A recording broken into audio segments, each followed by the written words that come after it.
post 20 times a day. Yeah. It's about finding that good post. As many great, strong posts as you have, send them out. So if it's 7 posts a week, if it's 1 post a week, whatever it may be, that. To your other point about the time of day, every platform has a different time of day that's great. Pretty much it's community times. So first thing in the morning when people are on the train, they're going like this on their phones, and then again when they're coming home. Inside tip, people tend to want to consume news in the morning, and they tend to want to laugh in the afternoon. We've all been there. So think about the kind of content. How-to video in the morning, humorous meme at night, or whatever you might have.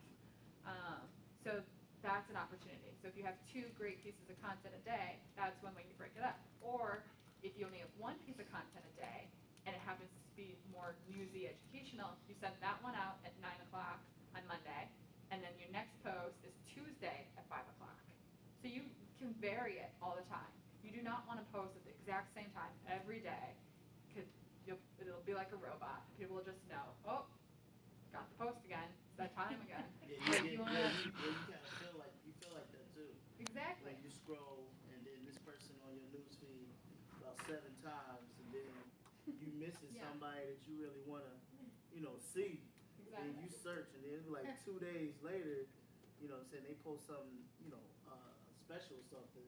But this person been on your newsfeed for like 7 times in 2 days. Right. And then if you post too much and it's not strong content, no.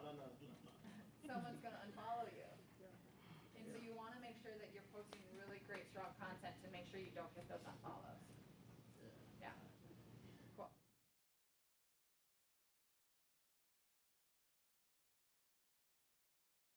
All right, so the other one is tell people why. Make sure they know why they're following you, why they chose to follow your brand. Make sure that they know that it's because they're getting exclusive offers, they're getting inside sneak peeks, they're getting insider tips, whatever it may be. Make sure it's clear to them. You don't have to remind them every day and be like, don't forget, you chose to like this page because of X, Y, Z. You don't have to be that blunt.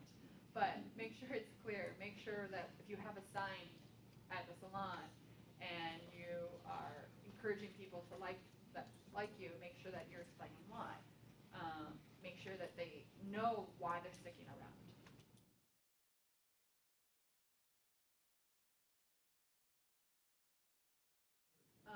Don't do social, be social. Social media is all about engagement. Make sure that you're not ignoring your fans and your community. Make sure that you're listening to them, and make sure you're responding and you're engaging, because that's really where you're going to get all the benefits.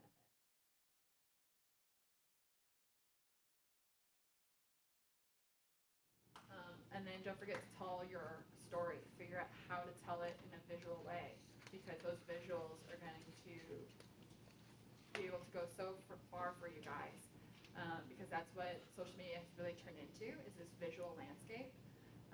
And there's so much you can do. So just really figure out what is that visual story you want to capture, what is that visual story you want to tell, and what's the best way to sort of roll it out. And sort of creating that story, beginning, middle, and end. And how do you do that day in and day out to keep people entertained and interested? There's so many trends. There's so many different topics that you can potentially create content for.